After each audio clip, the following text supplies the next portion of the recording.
Bonjour à tous, les décideurs de la finance aujourd'hui avec deux spécialistes de la communication, un monde qui évolue très fortement en ce moment, Frédéric Beudin et Pierre-Franck Mollet. Bonjour à tous les deux. Bonjour Thomas. Deux des quatre représentants du directoire de Public System Hopscotch, une société qu'on présente en quelques mots, ses grands chiffres, alors des chiffres impressionnants en termes de croissance, on va y revenir, mais déjà combien de divisions ? C'est 156 millions de chiffre d'affaires, 57 millions de marge brute, ce qui est la donnée qu'on utilise généralement pour qualifier la taille des agences de conseil. Combien de personnes ? Et 550 personnes. Voilà. Donc ça situe un peu le décor. Avec, je le disais, une croissance assez impressionnante. Le chiffre d'affaires plus 20%, une marge brute plus 25%, plus 160% de résultats opérationnels. Un résultat net part du groupe plus 187% et des capitaux propres qui progressent de 25%. Pierre-Franck, vous êtes plus le spécialiste des questions financières. Comment est-ce qu'on arrive à faire une telle croissance dans un univers qu'on ne peut pas dire très porteur et en plus sur un métier qui a la réputation d'être sacrifié sur l'autel de la rigueur budgétaire ? Bon, je ne pense pas que ça soit un métier sacrifié, bien au contraire. Avant de répondre directement à cette question, je voudrais rappeler quand même que l'histoire du Public System et maintenant Public System Hopscotch s'est émaillée d'une décennie, voire plus, de croissance continue d'une part, profitable d'autre part. Par rapport à 2000, qui n'était pas une année de crise, on a triplé le résultat, triplé le chiffre d'affaires, quadruplé le résultat. Ce qui est une assez belle performance, et historiquement, pour moitié en croissance organique et pour moitié par croissance externe. Alors vous le dites. Pour 2011, oui. c'est un rebond sur des années qui étaient moins faciles, encore que le Public System Hopscotch se trouve sur des métiers qui sont porteurs plus naturellement. Avec un périmètre qui ne cesse de progresser, puisque Public System s'appelle maintenant Public System Hopscotch. Ça, c'est emblématique finalement de votre stratégie de croissance externe, agréger des nouveaux métiers. C'est une logique aussi business, j'imagine. Notre stratégie d'innovation, c'est d'offrir des nouveaux systèmes de communication plus efficaces, quelquefois moins chers. Nos clients sont des grandes entreprises mondiales, et beaucoup les entreprises françaises, mais pas seulement, qui cherchent à améliorer l'efficacité de la communication en optimisant le rapport qualité-prix. Et nous, avec l'alliance des différents métiers, qui sont en gros le web social, les relations avec les publics et la production de contenu, notamment événementiel, on arrive à fabriquer des solutions sur mesure qui sont très innovantes et qui font qu'il y a des transferts de budget d'autres techniques plus traditionnelles vers nous. Mais pour rester un peu sur la progression de ces chiffres, c'est aussi ça la stratégie, une fois qu'on a la relation avec un grand compte, c'est de lui proposer d'autres métiers et d'élargir finalement la palette du portefeuille. Alors on a l'image du bar à cocktail, avec un certain nombre de métiers derrière nous, mais surtout des barmen magnifiques qui réinventent à chaque fois des nouveaux cocktails. C'est-à-dire qu'on peut combiner plusieurs flacons.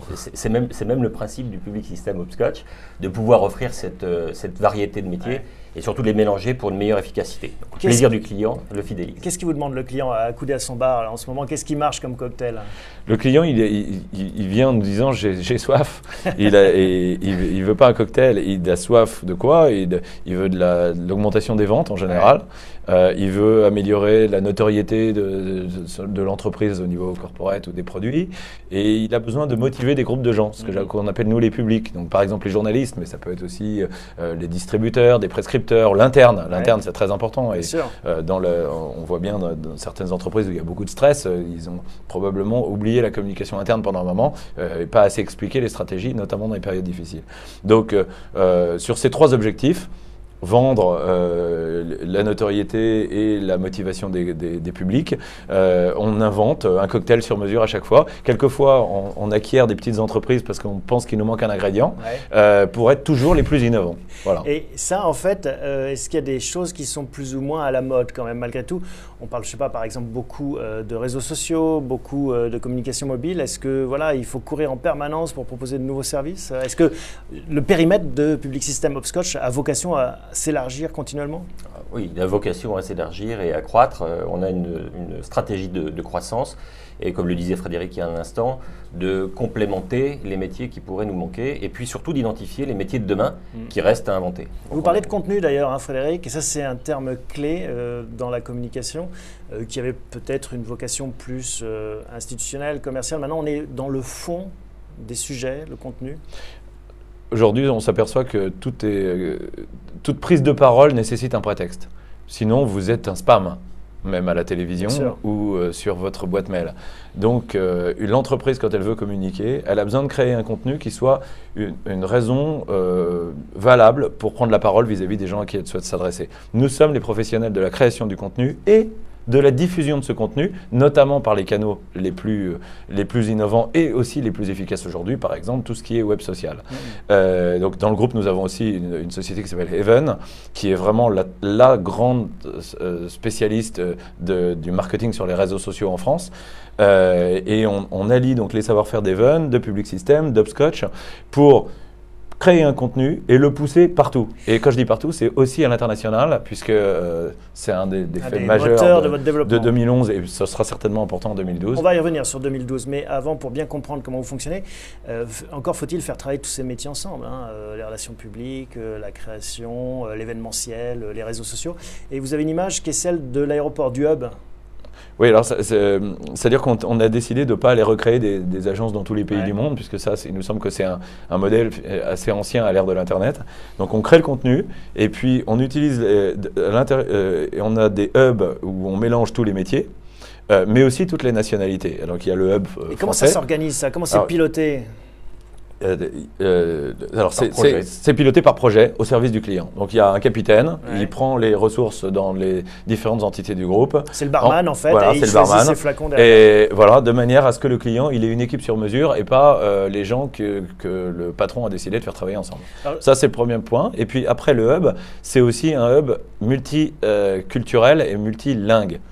Donc c'est-à-dire que on a le hub français, bien sûr, mais aussi un hub à Dublin, qu'on appelle Hopscotch Europe in One, un hub en Asie, basé alors, à la fois à Pékin et à Hong Kong, c'est Asia in One, et nous sommes en train de créer Africa in One. Parce que Pierre Franck, si on prend les 4 moteurs de la croissance tels qu'on peut les imaginer au vu du profil de vos métiers, il y a l'innovation, le digital, l'international, la croissance externe, c'est vraiment ça. C'est facile de créer, de répliquer des recettes à l'international dans ces métiers de la communication qui sont très locaux par définition. Alors je ne sais pas très bien ce que veut dire répliquer des recettes à l'international. Pour l'instant, des recettes de cocktail. Voilà. Est-ce que ce qui va plaire au goût français va plaire au goût allemand ou chinois? Oh bah, probablement oui, parce que de toute façon, la mondialisation dans la communication existe tout autant que dans des tas d'autres industries et métiers. On n'y échappe pas. En tout cas, l'approche qui est la nôtre, c'est de fédérer un réseau de partenaires. On fonctionne en partnership, ce qui permet de conserver un esprit entrepreneurial, donc de réussir aussi bien à l'étranger que sur notre territoire d'origine qui est la France. Encore qu'on pourrait se dire société internationale fortuitement basée en France. On a un tiers de nos activités qui se déroulent à l'étranger, donc on a ce paramètre international chevillé au corps. Ça, cette notion de partnership, c'est important à vous montrer au quotidien. Vous êtes 4 à diriger ce groupe. Oui, mais 45 en fait. Donc il faut en permanence faire des compromis, organiser des nouvelles compétences, agréger, un peu comme le font les banquiers d'affaires ou les avocats. Hein, c'est ça le modèle? J'aime pas trop le terme compromis, tu pourras réagir dessus, mais c'est vrai qu'on a une quarantaine, 45 je dirais key people, des managers, des entrepreneurs qui nous ont rejoints.